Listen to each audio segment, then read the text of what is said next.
Good afternoon. Last time in Saarbrücken, I noticed that the trams in this fair city are bilingual, with information both in German and French. And similarly, the L trains in Chicago and most of the buses there have information in English and Spanish.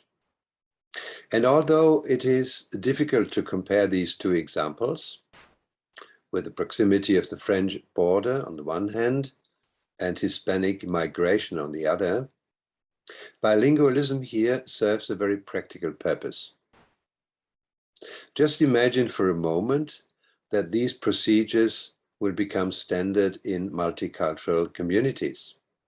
And so you already know what I will be talking about in the next 20 minutes. Let me introduce you to a blueprint of CLIL, a methodology of bilingual teaching and learning. CLIL being the umbrella phrase for content and language integrated learning. If we develop such a methodology, we need to consider two aspects.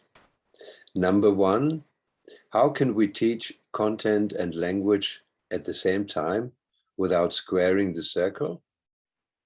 And number two, is this going to be heads or tails? Not in a nonsensical way, but to answer the question, what is first in the content language coin? So looking at the table of contents of my presentation, you will see three parts. First of all, there's the story of CLIL consisting of building blocks like the language triptych, third space, the task design wheel, and the core elements of teaching strategies. Part two would be the story of context, if you like my story, because I had the privilege of teaching bilingual programs for a number of years in different countries like UK, especially Scotland, in mostly German grammar schools, but also in Victoria in Australia and in Chicago as part of the Goethe Institute. And my story of context would entail having a look at the teaching clock.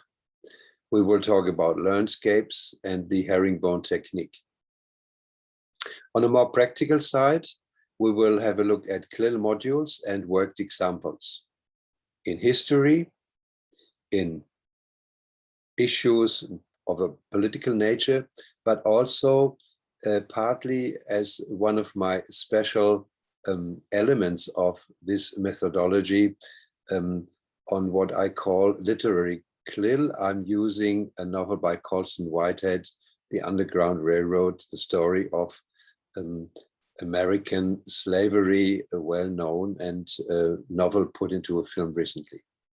Hopefully, we will be able to discover together details of the four tenets of CLIL at the end of the presentation, stemming from the Bauhaus, language follows content, an adaptation of the Bauhaus motto, form follows function, the task wheel with the task verbs, and looking at the teaching strategies like visible learning and the dual scaffolding. Let us begin with the building blocks of CLIL. The 4 C's, famous made by Do Coyle, the Aberdonian scholar. Obviously, we'll deal with content and communication, language, and cognition, which are embedded into the respective culture. But there is a 5th C, if you like, and this consists of the context, which is important as where you're teaching and under which circumstances you're teaching.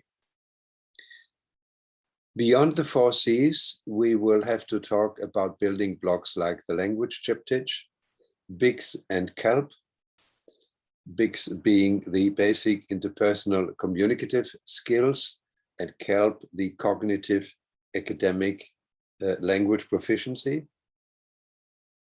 We will talk about the third space, being an encounter of the communication between different cultures on a hopefully neutral ground. We'll have a closer look at the task design wheel, intercultural competencies and core elements, as mentioned before, the teaching strategy involved in bilingual education, and last but not least, at literary CLIL as a special possibility to involve literature in bilingual education. The story of CLIL consists foremost, although it begins with content, of language elements. And here we differentiate, again, according to COIL, between language of learning, language for learning, and language through learning. Now, these differences are important because we are dealing with different language skills. If you have a look at the details, you will see that language of learning, for instance, consists of key vocabulary and phrases, right down to the effective use of tenses and solutions and suggestions. The language for learning then would be language used in the process of working, asking and answering questions, using evidence, language to build arguments and disagreements, right down to writing a simple research report. The language through learning is probably the most interesting part of the language elements because it means recycling discussion skills, also involves presenting evidence and extending presentation skills, as much as using feedback. The story of CLIL has also an element of the third space as a model of dialogue where people change their views and convictions in and through ongoing interactions with others. And according to this model, the new position that emerges from such a contact implies the mixing of different viewpoints, hopefully intended to be on a neutral ground. A very important building block of CLIL methodology is the task design wheel based on Bloom's taxonomy. This instrument is also very interesting for a German school context because it relates to our Anforderungsbereiche 1 bis 3 and the related Operatoren, which here in this Anglophone context are called task verbs. If you look at the inner circle, you will see 6 levels: knowledge, comprehension, application, analysis, synthesis, and evaluation. And these levels, which are compatible with the Anforderungsbereiche, you always take 2 levels together, and then you've got one Anforderungsbereich, 1, 2, 3, 4, 5, 6 being 1, 2, 3. If you move into the outer circles, you will see that each of these levels are connected with so-called task verbs. Take the example of comprehension. There will be task verbs like rewrite, distinguish, interpret, extend, illustrate. And again, moving outside in this circle, you will see that there are certain projects connected that students are expected or can do on this particular level, like for instance, to develop a diagram, to write their own statements, to develop a model, to write a summary. And so you can use this task design wheel if you decide to work with your students on a certain level, like for instance, if you move on to analysis, again, you will have different task verbs. Just to repeat the German context, these task verbs are almost identical with the German Operatoren, which are very useful for students to know what they are expected to do in a certain context. Looking at teaching strategies, you will then have a certain sequence in the teaching. The input will consist of authentic, meaningful, and challenging materials, content. The tasks based on these task design wheels will involve student interaction, of course, authentic communication, but also focus on subject-specific study skills. And the output is then based on cross-cultural communication, fluency, accuracy, and BICS and CALP, as I mentioned before. Now, these basic interpersonal communicative skills and the cognitive academic language proficiencies form a transition from everyday language, if you like, to more complex content-related language skills. We work together in our bilingual program development with a school in Melbourne called McKinnon Secondary College. Now, this school is of special interest in our context because they work together with John Hattie in Melbourne-wide, Victoria-wide, you could say, Australian network of schools that try to develop direct instruction. And this model here, you will see in all classrooms of McKinnon Secondary College as a reminder for students where they are in their particular lesson. It seems to be a bit static, but you have to remember that not all elements need to be covered in each project and in each particular lesson. But it is useful to have some advanced organizer, if you like, to show students where they are in their particular project, whether it'll be the beginning of a lesson, presentation, guided practice, independent practice, or even review. All these elements are part of a bilingual lesson, and they will then also be implied in the following method called reciprocal teaching, where students use a four-step approach in groups of four of questioning, summarizing, clarifying, and predicting. I find this is a very useful element, especially if you want to combine content and language teaching, because these steps of analyzing texts, for instance, also enhance text understanding. And the interesting thing about this reciprocal teaching is that in the groups, students can switch roles. Some might find clarifying a bit too challenging and would like to concentrate on questioning first of all, but as they move along in their understanding, they will be able to do some higher order thinking skills, and of course predicting what will happen next in the description of a text will be very challenging and has to be developed, but of course students also like challenges. When we use landscapes, there's another particular instrument in our context of teaching. I've used two landscapes here, one from the novel Underground Railroad, as I mentioned before, by Colson Whitehead. And if you look at the X and Y axis, you will see a timeline at the bottom, which students will be able to connect to the episodes in the novel, like the Revolutionary Wars, or Anne Frank, the Civil Rights Movement. They will identify the time period, first of all, and then they will move on to the y-axis, where the student activities are distinguished, differentiated into guided and independent practice, where intense scaffolding is necessary first, flexible scaffolding will follow. Another example I'm trying to show you here is a project, an ongoing project based on Obama's autobiography, Promised Land. And again, the same procedure is used.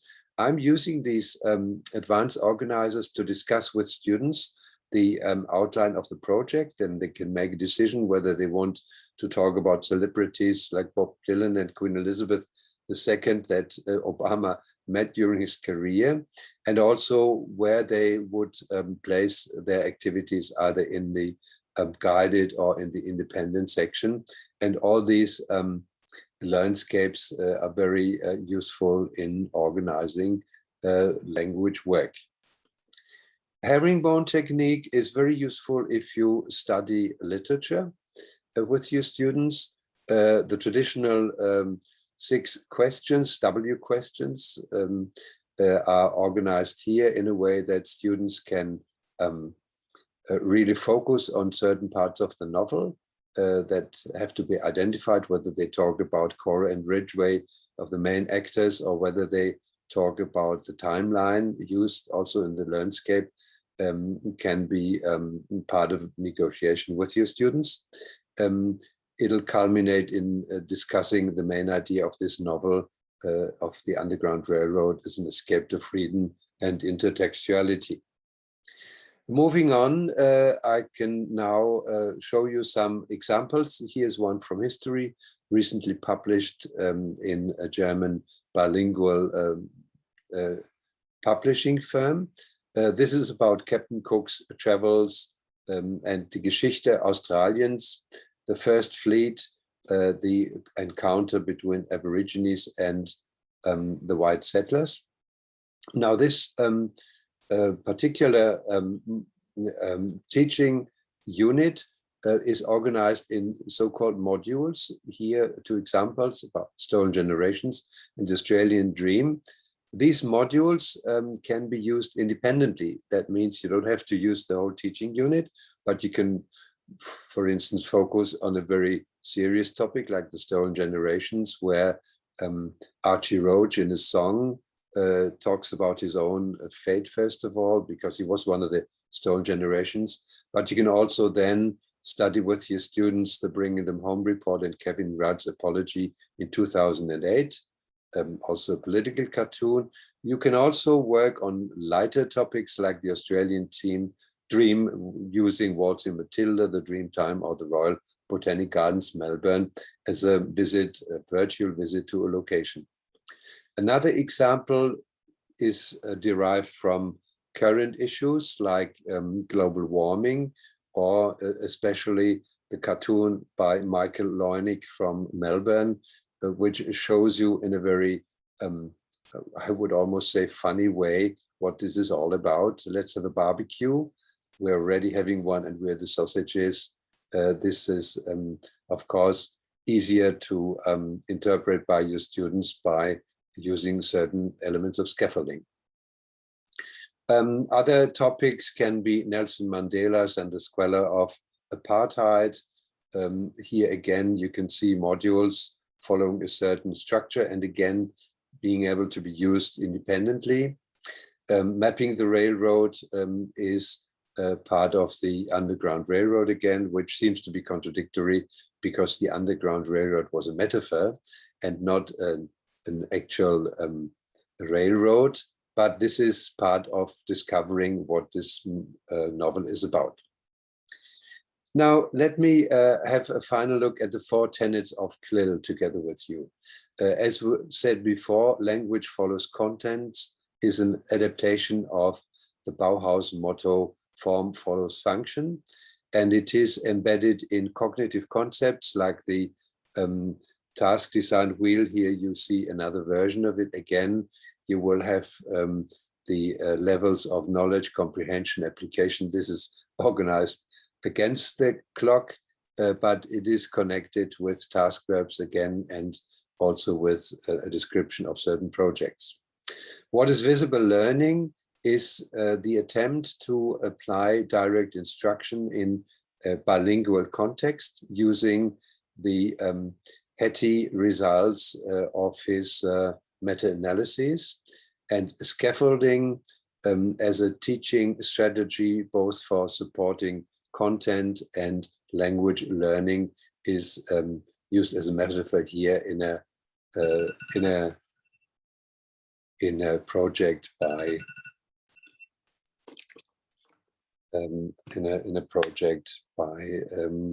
this Irish poet. Dual language education, in other words, follows certain steps. Here I've used the example of the German International School in Chicago, and you can see in a nutshell what is involved here. So let me finish with thank you for your patience and a final look at another bilingual example. And if you like, you can also have a look at the literature I've been using. And I'm looking forward to a lively discussion.